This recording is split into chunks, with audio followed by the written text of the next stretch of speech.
Hello, good to have you on the program again this day, and of course it is still the economy today, and we've come to share the things I would want to say that will enable you make better decisions concerning economic matters all the time.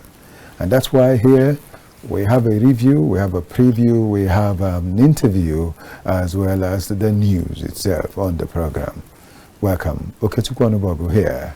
I have got a special guest as my personal, a special person as my guest on the program today. I'll tell you much more about him, but I want to let you know that he is a professor of economics, a professor of development. He's a development economist, a professor of economy, so economics rather, and he will be here with us to talk and to discuss certain things that have to do with the most current thing that is on the front burner today, talking about the tax matters. And so today, the bills that have been signed into law and all that, we want to talk about them and discuss. And I don't think I would have gotten a better person than the president of the Nigeria Institute of Professional Economics and Policy Management, as well as someone that is a chief economic strategist in the ECOWAS Commission. He is also a London enterprise ambassador. I am talking about Professor Ken Ife. Prof, good to have you on the program today. Thank you for having me. Right, and we'll, as usual, get to take something first before we come in. And talking about the thing we'll take first, you remember, we have our news bits. We also have news. We have from the business news, as well as the tax, not tax this time, but other financial matters like the stock exchange we'll talk about. But before all that, let's first begin with the news bits. Welcome again.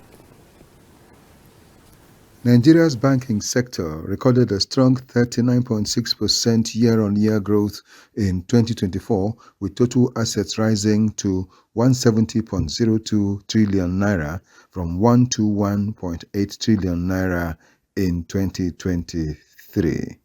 This remarkable expansion was fueled by surging remittance inflows, the widespread adoption of digital financial services, and broader sector reforms, according to the State of Enterprise (SOE) Report 2025. Despite economic pressures, including high inflation and a sharp depreciation of the naira, banks demonstrated resilience and adaptability. The industry leveraged technology, foreign inflows, and structural reforms to deepen its role in the economy and enhance profitability. The SOE report highlighted the sector's performance in the wake of a foreign exchange FX unification policy introduced by President Bola Tinubu in May 2023. The reform eliminated Nigeria's multiple exchange rate system and triggered a significant depreciation of the naira from 450 naira to 1,600 naira per US dollar. While currency shift added volatility, it also opened up new revenue opportunities for banks through FX transactions and remittance inflows. The banking sector quickly adapted to the new environment, boosting foreign earnings and exchanging risk-adjusted returns. A major driver of growth was the continued rise of digital financial services. Consumers increasingly moved away from the traditional banking halls towards mobile and online platforms. Point-of-sale (POS) transactions soared to 18.15 trillion naira in 2024, up 69.6% from 10.7 trillion naira in 2023, reflecting widespread acceptance of cashless payment methods. Even more striking was the jump in electronic payment transactions, which more than doubled from 600 trillion naira to 1.08 quadrillion naira in the second period. The rise in digital usage reflects deeper financial inclusion and the success of fintech innovations in bridging gap in access and convenience across Nigeria's urban and rural areas. Remittance inflows remained a strong pillar of banking sector liquidity.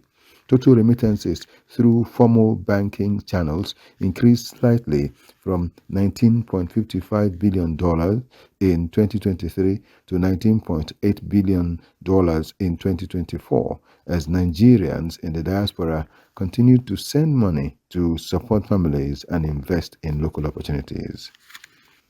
The Dangote Petroleum Refinery says it will absorb over 1.07 trillion naira annually in its plan to distribute fuel directly to marketers nationwide. The refinery said it invested over 720 billion naira to implement the initiative of deploying 4,000 compressed natural gas powered trucks for the nationwide distribution of petroleum products, saying this was expected to save Nigerians over 1.7 trillion naira annually. This bold step will see the privately owned refinery absorb over 1.07 trillion naira annually in fuel distribution costs. The initiative is also poised to significantly benefit over 42 million micro, small, and medium enterprises by reducing energy costs and enhancing profitability. The company said in a statement. The initiative, which aims to eliminate transportation costs for fuel marketers and large-scale consumers, is also expected to help reduce pump prices and inflation. From 15 August, Dangote said it will begin the direct delivery of petrol and diesel to filling stations, industrial facilities, and other high-volume consumers. According to the statement. Thank you. Now we will delve into the matter straight away, though there are still other segments that will come in, but right away we need to talk about the new tax laws, tools. We're asking a question whether they are tools for economic transformation. Prof, these new tax laws, there are so many beautiful things we've heard about it, or about them, because there are 4 of them now. There's so many beautiful things about them that we've heard. Do we say that it is a form of relief that it is bringing to the nation? And is it a form of relief that is bringing to the people who do business in Nigeria? And would it help us in any shape or form? Is it that's why we said, is it a tool for economic transformation? Because if it helps the individual, it will also help the nation. How do we say it, sir? I think it is exactly what we have described. It's very, very transformational. And it's actually a game-changing reform of our business environment and our citizens. So the 42 million MSMEs will benefit, and the citizens, 230 million Nigerians, will benefit greatly from this. And just by way of background, we've had this anachronistic tax law that even precedes our independence. Yes. And the taxes the hell out of any investor, any capital, even taxing poverty. And it is anything but progressive. But there are some contradictions about what we have inherited. One is that we have 42 million MSMEs in Nigeria out of 90 million in Africa. So we're actually 48% of Africa population in MSME development. And so that tells us that MSME entrepreneurship is a latent competitive advantage for Nigeria. But not apart from having that, we have on one hand the lowest tax to GDP ratio in the continent, about 7 to 9% now. And on the other hand, we also have the highest implicit tax in the continent. Why is it the highest? Because every company, every one of these 42 million MSMEs provide energy at least 70% of the time for themselves, some 100%.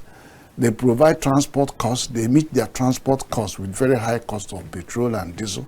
They also have to pay for their water. They do borehole, they go to well, they all look for everything called infrastructure they will normally get from government. They have to pay for all those. So that's why the implicit tax is the highest for them. Then you have another contradiction, which is that the Nigerian population, the Nigerian people don't have any trust in government. So we have a trust deficit for government-related things. So that's why they don't want to pay tax, because they don't seem to get what they get. And then informal trade persists. Over 60% are in the informal region, and they just don't want to know.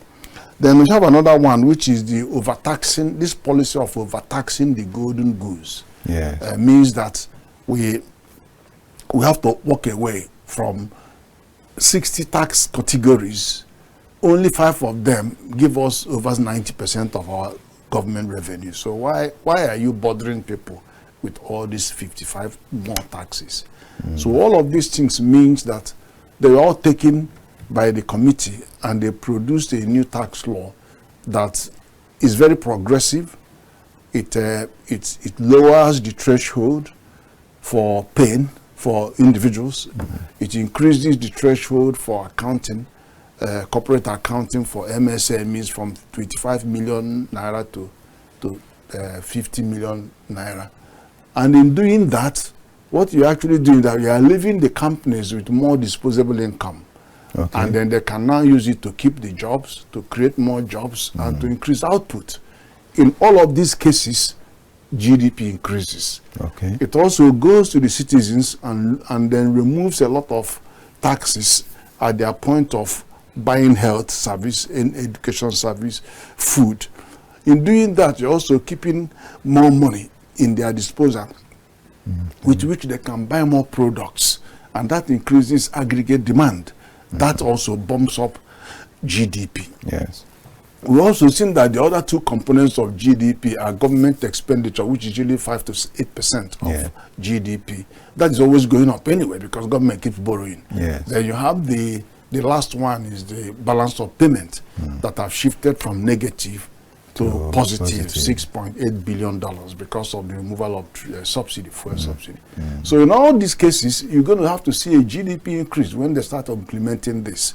And the rest of it is music to the ears of many sectors. Agriculture has been exempted, agribusiness from taxes. Then you have military exempted. Then you also have, and I can tell you, this will raise more revenue for federal government. People say, oh, you're going to lose. They're not losing anything, because it has plugged a lot of loopholes. Okay. So while on the face of it, you are going to see some of the obnoxious taxes going to the poorest of the poor and all of these MSMEs. But in the end of the day, the savings you are going to get on plugging the holes, and in a few years' time, 1 or 2 or 3 years, this informal sector will migrate to formal sector, and they'll begin to pay you tax. And the tax they will enjoy paying. Because if while you they use were automation systems, that while they were growing, they were not disturbed. Absolutely. So they found enough strength, enough base. And they will grow their business. So, but provided you bring in automation, like what Lagos State did. Lagos State is very unique, because they brought automation and they went for self-assessment. Assess yourself, and then pay what you think is reasonable. Okay. We'll do it the first year, second year, the third year, somebody might sit down with you to say, let us review what you have been doing. And then when they look through it, oh, they say, but you know, the same company like yourself, in the same area here, is actually returning 3 times more than you. Oh, then you get more money paid. And then, because they want to escape penalties and all that stuff. So that's the way you lure them in, and then you get better healthy. After all, it is from this moving businesses that you generate tax. Okay. Looking at it the way we, there's also this other one that talked about the thing that the minimum people that earn less than 800,000 or so should not be taxed at all. Please, let's talk about that a little more. Yeah, no, that's interesting, because if you look at minimum wage, for example, which is 70,000 times 12, that's 840,000. So when you put around 1 million, so it actually covers those that are already receiving minimum. What's the point? It's minimum wage. Why are you coming to tax hell? To tax me again when it is minimum, absolute minimum. So it is good in that respect. But there are bigger arguments, because what happened was that originally the revenue was shared between, is always shared. It's shared between federal government that collects them, like the FIRS and all that. Then you also have the state governments, and then you have the local governments. So what happened is that the case of VAT, which is consumption tax, it used to be split between 15% to federal government, 50% to state government, Yes, and then 35% to 35% local government. Yes. But what happened was that the president, just a gesture of goodwill, dropped from 15 to 10%. Oh. So that went to the state. So state now increased to 55%, while local government still stayed at 35%. That was a great show of goodwill. Yes. But having said that, there was a more contentious one about how the one revenue coming to the states are going to be appropriated. Appropriated among the states. Yes, among the state, because there are three things there. You Yes. have equality that is divided equally across all states. So 50% of it, you know, we are a country of sharing and sharing. Yes. So 50% is shared equally across all states. But the committee wanted to show more concern for the derivation, the states that derive the revenue, that tax revenues, to give them more. But that was opposed. So they now moved down from 30%. That will go, the population was the one that was moved down from 30% to 20%. Then there was a marginal increase in the derivation from 20% to 30%. Okay. So that was, but we expected the pushback from the likes of Lagos that was getting more. Because people who were having the headquarters where taxes are remitted were the ones getting there, it. Yes. Right. While So the branches. So that one was knocked off eventually, is it? Yeah, the governors insisted that it should be what it is now, so they brought it down. Just not spoiling for a fight. Let's go. Let's move on with it, because this thing has so much more to give than what we are discussing about. And then, of course, you have the deletion of excise duty on telecoms, on them, and forex imports. So to encourage forex inflows. So some of those measures are also helpful, and the removal of inheritance tax. You have to accumulate the wealth now before you start paying anything. And then the CIT, very good one. The company income tax was reduced from 30% to 25%, with a plan to further reduce it to 20%, which is really good, because it sends great signal to foreign investors that it's no longer going to be business as usual. So you're going to have a more friendly regime, fiscal regime.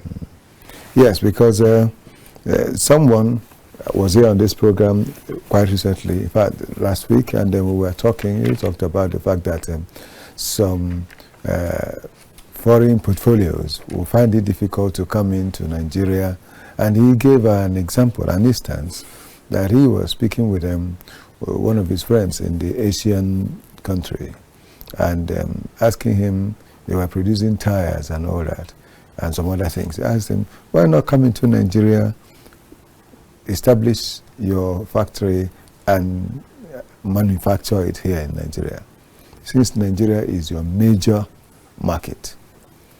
And the man said that the MD of that company told him that there are certain laws in Nigeria that will prevent them from coming in to do what they want to do. And this is one of the ones you just mentioned. The fact that the company income tax, you know, the CIT. Now you find out that if they were to be outside and they manufacture and send in, they will just pay the levies that should be paid, and the thing will be brought into the country, and the business goes on. But there is nothing they are giving to Nigeria the way it would have been if they had come in here to have their manufacturing factories here, then employ workforce of Nigerians and all that. But with this new policy, I think they can come in now to do some business in Nigeria. Because the other thing is that there's certainty in tax planning. Yes. Because companies coming to invest in your country want to know that there's certainty. And then they also want to avoid middlemen. Because middlemen will collect your money and they remit half, or even if they remove any. And eventually the company comes and gets hammered. There may be someone to the House of Assembly, someone here, when they have already paid their tax. And they have all these agents that sit in between and mess people up big time. So these are quite important. And then I've also mentioned that some exemptions have taken place in some of the subsectors And also you have like in the agricultural sector, even low income earners, about 30% are getting away with anything and everything. Okay. And also you also have to think about the enforcement side of this thing. Some are complaining, why doesn't it start immediately? No, you don't do that. The 6 months, there is an international norm that there must be a reasonable interval between enactment and going into force. Okay. So we now have a 6 months interval between enacting this as law and then going into force in January. But what happened is that you must make judicious use of these 6 months to sensitize all stakeholders and different segments of society, the individuals, the MSMEs, and you've got 42 million of those. They need to know what to expect from January. They need to know what templates to be used. They need to see examples, how to work this whole thing out, how to account for their tax. They need to know what is eligible and what is not eligible for exemption. And also, one other good thing is that, if you remember, some time ago, we used to lose about 50% of government revenue to tax exemptions and waivers, all of those. Now, this law has put a block. Is restricted presidential waivers, governors' waivers, and all these tax exemptions. He restricted them. And then also, it's also restricted all those exemptions. Some of them now apply to real sector rather than anything and everything. So it's very, very targeted to the high growth area and then also essential real sector. And then discretion is removed. They don't want discretion. Because discretion means somebody will sit on the table and say, give him that tax. Come out to you on the road and give you a tax. No, we remove all those discretions. No, it doesn't have to go that way anymore. Okay, we'll talk more about this, especially as it affects the ordinary Nigerian. We want to share more about this so that, because all that you're saying now, people need to hear more about this within the next 6 months, so that they will be able to come to terms with what is involved and see the benefits, of course, from these. And that means that we will still talk about this a whole lot more on this program, sir. And so please, we will still need to have you around to talk more. But before we go towards the end, because we are not going towards the end yet, we still have a lot to talk about. I would say there is the business news we'll need to look at. Then we'll return again to continue with our discussion.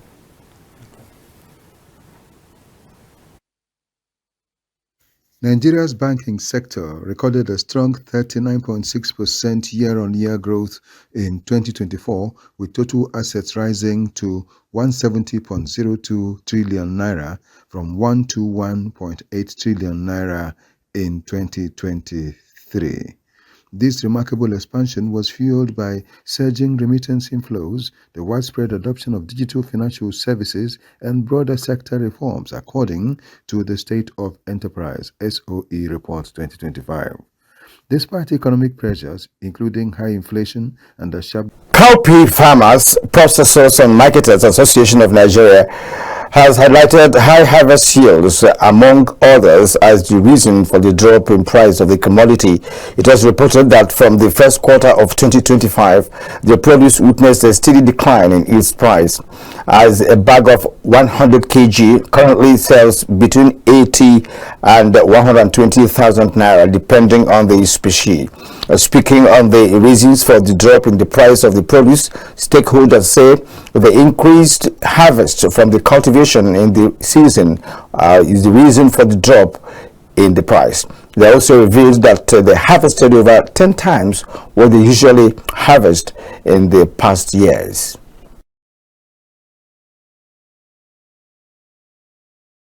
And in Oshu, the People's Republic of China, in partnership with the Federal Republic of Nigeria, has chosen Irabidi, a community in Buribe local government area of the state, as a unique agro-business hub for its proposed smart farming industrial estate.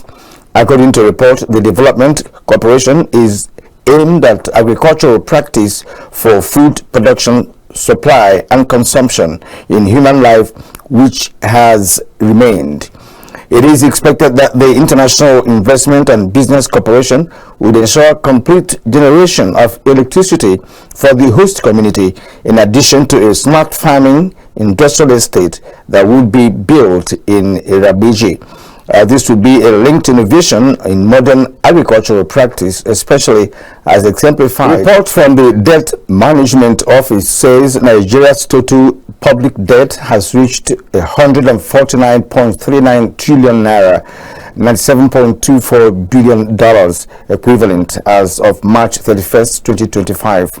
This figure represents a significant year-on-year increase of 27.72 trillion naira, about $2.8 billion compared to the trillion dollars compared to the 121.67 trillion naira recorded in the first quarter of 2024. The DMO's report also indicates a quarter-on-quarter increase of 4.72 trillion naira, 3.3% from the 144.67 trillion naira reported at the end of December 31st, 2024. This persistent rise in the debt stock is primarily attributed to two factors: new borrowings undertaken by the federal government and the ongoing depreciation of the naira against major international currencies.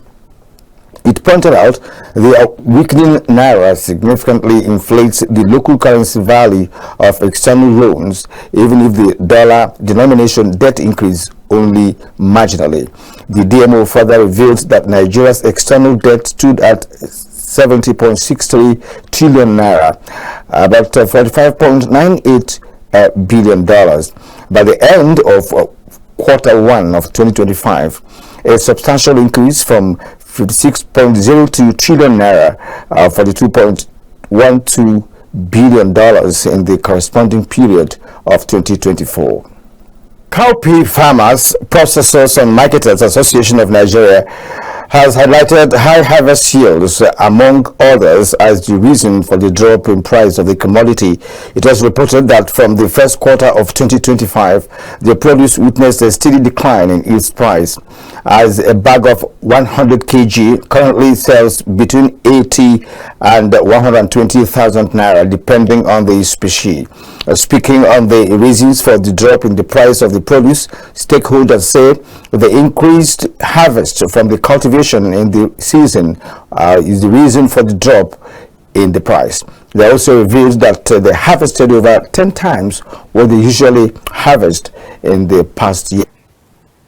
Yeah, good to have you back again on this, and then we'll still continuing with the new tax laws, talking about whether it is a kind of something positive for Nigeria. And of course, you have heard Professor Ken, if I explain a bit of it, I'll see wanting to go further to explain even as it affects the small and medium scale enterprises, because these are the ones that have gone through so much in this country, in the hands of the middlemen, in the hands of the tax collectors, if you like. Let me use the word tax collectors, and the ones that are on the road disturbing and preventing them from doing certain businesses that you see them sometimes after a while they lock up and close and go away because they said that they want to evade tax and all that.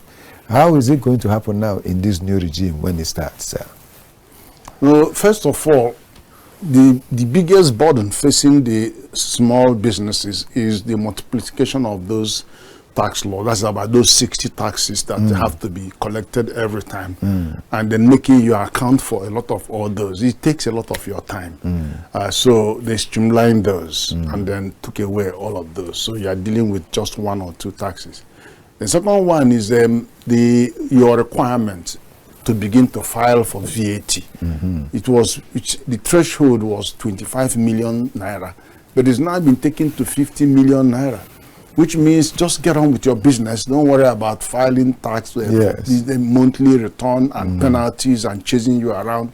So that's a great benefit. Yes. Then for those of you that, well, even the companies too, the tax that you have to pay as company income tax is being reduced from 30% to 25% and going to 20% later. So that's a lot of savings for the company, so they can plow back your profit.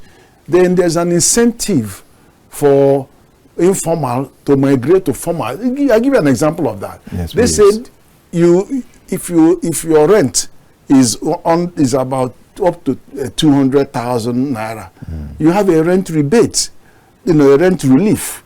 So you can, if you have NIN, so you can see an incentive for you to have NIN, because once you have NIN, you are visible. Yeah. To everybody, to your bank, even your BV, everything is all visible. Yes. So it's as an encouragement for you to get your NIN and attach it, so that there's a benefit. So it's part of the strategy to migrate from informal to formal. So however you look at it, the environment now is more facilitating and more encouraging and more clement for small businesses. Okay. And so if you are watching and you are part of those in small businesses, your fears are being allayed as far as you're watching this program right now. So just keep being part of it, because there are many things that have to do with what we will learn, as I say, on a constant note, that we want to always end a program, each package, with something that you can say you take home from it. And so this is one of it. Therefore, so those who are in the small scale industry and all that, make sure you have your NIN, National Identity Number. Is that not? Correct. Make sure you have your NIN, and the rest will be taken care of. So it's a beautiful thing, because some people still run away from even having NIN, having all those things, if not for the fact that the BVN has become an automatic thing that must be done for someone to have an account. Many will still have been running from the BVN thing, but then it's no longer what anybody can run away from. It's working now, and the important thing is that even as it's working, you would now see, as it goes on, the benefits that will accrue to you as a result of the fact that you have decided to be reasonable and right-thinking individual, thinking about the progress of the nation, and as a result, for once, the nation will think about your progress. Because all the while, the tax we have had before now, or taxes we have had before now, have all been aimed at, just as Prof said, even taxing poverty. We have had taxes that someone that is poor is being taxed for being poor. Well, there are many things involved. Prof, the floor is for you. Explain some more of everything about all this. We need to know all that and be happy. And for those who are in big time businesses, there is still something good for them. Is there not, in this tax system? Yeah, the big companies even benefit more from the company income tax. Okay. And then also, everybody benefits from the inheritance tax. That affects everybody. Yes. Can we talk about this inheritance tax a little? Yeah, the inheritance tax is what tax you pay when a parent is left, is gone. Whatever has been accumulated, whatever, they want to tax it. I mean, it's so unfair. I mean, in UK, we suffer 40% inheritance tax. I don't know if they've reduced it, but you think about the thing that a father or mother, when you leave, parents leave, then the children have to sell this house to pay the tax. Which means some of them are, it's terrible. So and that's what we would have been doing, but in these new laws, it's been scrapped. You don't bother much about that. You just do your thing, pay the things that you need to do, not just paying even inheritance tax. That's good. So that's another plus for this.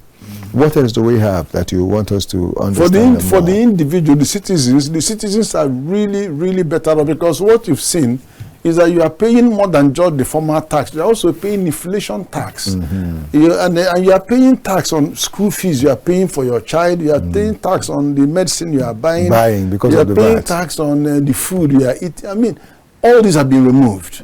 So that whatever salary, that small thing you get, that 70,000 minimum wage you get, at least you get something out of it. A little thing, whatever it is that you get or save, you can now use it to buy more food, and then or buy more provisions. And when you do that, you're actually increasing aggregate demand in the country. So now the manufacturer that manufacture those things that you are eating, you are buying, are going to produce more, because the citizens have more disposable income to buy things. Get these things. The farmers that are producing the food will produce more and sell more. Because and the of economy the grows environment more. created by what the economy grows as a result of that. And government even ends up earning more, because some of those manufacturers are paying more taxes from the increased output. But of course, they are saving money as companies, and which also goes to increase their aggregate output. So in both cases, everybody is benefiting. Okay, everybody is benefiting, and well, that is what it is. And we will also want to continue with this and to take away some of the things that have to do with the factors concerning finances, financial matters that can help us in perfecting all the processes. And in that case, I want us to look at something else. This time we want to look at the stock exchange. Let's look at the stock exchange and see what is there, and we'll continue.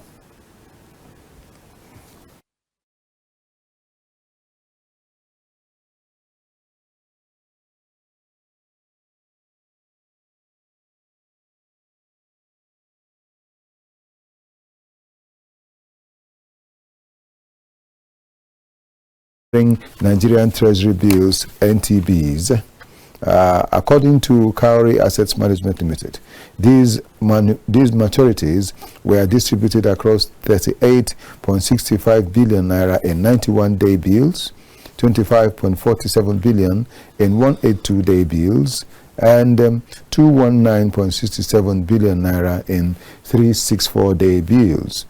Notably, there were no open market operations, that is OMO, maturities during the week. The increased liquidity led to a significant decline in interbank lending rates. The overnight Nigerian interbank offered rate NIBOR fell by 279 basis points to 26.71%. The 3-month and 6-month tenors also dropped to 27.25% and 27.58%, down by 22 basis points and 53 basis points respectively. The 1-month tenor, however, edged up slightly by 2 basis points to 26.92%. Similarly, the overnight OVN and open buyback OPR rates declined sharply by 506 basis points and 510 basis points, setting at 26.99% and 26.50% respectively, indicating improved system liquidity and reduced funding pressures. Nigeria Interbank Treasury 2 yield, 90 or NITI as it may be called, instruments also trended downward, with the 1-month, 3-month and 12-month yields falling by 104 basis points, 47 basis points and 148 basis points to close at 17.45%, 18.52% and 22.00% respectively. The 6-month yield rose slightly by 7 basis points to 20.44%. And on the currency market, the Naira appreciated in both the official and parallel markets, strengthening to 1,539 Naira per dollar and 1,565 Naira per dollar respectively. The improvement was driven by positive market sentiments and increased foreign exchange inflows. Looking ahead, we expect the Naira to remain relatively stable, supported by continued CBN interventions and growing FX inflows amid ongoing policy reforms. Looking at the bond market, the fixed income market maintained a bullish tone, driven by favorable global cues and improving domestic fundamentals. Investor sentiment remained strong, particularly in the short and mid-tenor segments, pushing average FGN bond yields down by 13 basis points to 18.30%. During the week, The Debt Management Office DMO offered 100 billion naira in its monthly bond auction, down from 300 billion previously, split evenly between the April 2029 and June 2032 maturities. Despite the lower offer, demand was robust, with total bids surging to 602.9 billion naira from 436.3 billion naira in the prior auction. Interest in the April 2029 bonds was modest, attracting 41.7 billion naira in bids, below the 50 billion naira offer. Only 1.1 billion naira was allotted, yielding a high bid to cover ratio of 6.03 times. In contrast, demand for the June 2033 bond was overwhelming, drawing 561.2 billion naira in bids, over 11 times the offer. The DMO maintained its offer size, allotting 99 billion naira, with stop rates adjusted lower to 17.75%, easing inflation, reflecting in April 2029 and 17.95% for the June 2032, reflecting easing inflation. Nigeria's annual headline inflation fell for a second consecutive month to 22.79% in May from 23.71% in April. The bullish sentiment extended to Nigeria's Eurobond market, where strong demand across all maturities led to a broad-based decline in yields. Average Eurobond yields dropped 36 basis points week on week to 8.61%. Well, that's what we have for that. Talking about that stock talk, or money talk rather. We will not be able to release the stock exchange normally the way we do, but for now, I guess most of Mondays now we'll take it this way, and within the week we'll still take it the normal way. Well, we're still here, and we're still talking with Professor Ken Ife. Professor Ken Ife is a development economist, and is here helping us to understand more what the new tax laws hold for us. Prof, thank you for still being here, and we're still on the talk concerning the new tax laws. Generally speaking, for Nigeria, I know you've said earlier that it's a kind of a breath of fresh air for Nigeria. Is there anything that could be a problem if it is not implemented effectively? Always, the devil is always in implementation. We do have beautiful policies and strategies, but when it comes to implementation, things fall apart. What may happen is if they do not sensitize the people using these 6 months, then you will find that there will be conflict from January. Okay. Accountants will not be sure what they need to report. Then the people don't know what exactly is being taxed, and then there will still be agitation, and then you still have spurious agents going around and collecting. So all of those it will mar the implementation. But also, I've been asked several questions in different TV stations on implementation, from the point of view of transparency, accountability, and prudence in public finance management. I've been asked those questions, and I have to tell them that this tax law deals with one side of the coin.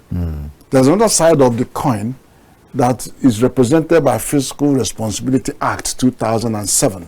Okay. Now that is the one that governs public finance management. That is the one that tells you that federal government is the only one that can borrow money, in the sense that borrowing is in the exclusive legislative list. Yes. So he's the one to approve any borrowing from state governments or local governments. It also tells you the parameters of fiscal strategy paper that tells you what you need to use in budgeting. Okay. It tells you about medium-term expenditure framework, Yes, which is our rolling plan, 3-year rolling plan, budgeting framework, and how you have to be open, transparent, and inclusive in engaging the stakeholders, because the law says anything about public finance management must be in the public domain. Yes. So that's what implements that. And then that is actually what tells you what you can borrow money from and how it could be used. And the law is very, very explicit there. It says you can only borrow for capital expenditure and human resource development. And then you can only borrow for long term. And long term we always know to be about 10 years or more. Yes. And then at concessionary rates, which we still understand to be 5 or 3% less.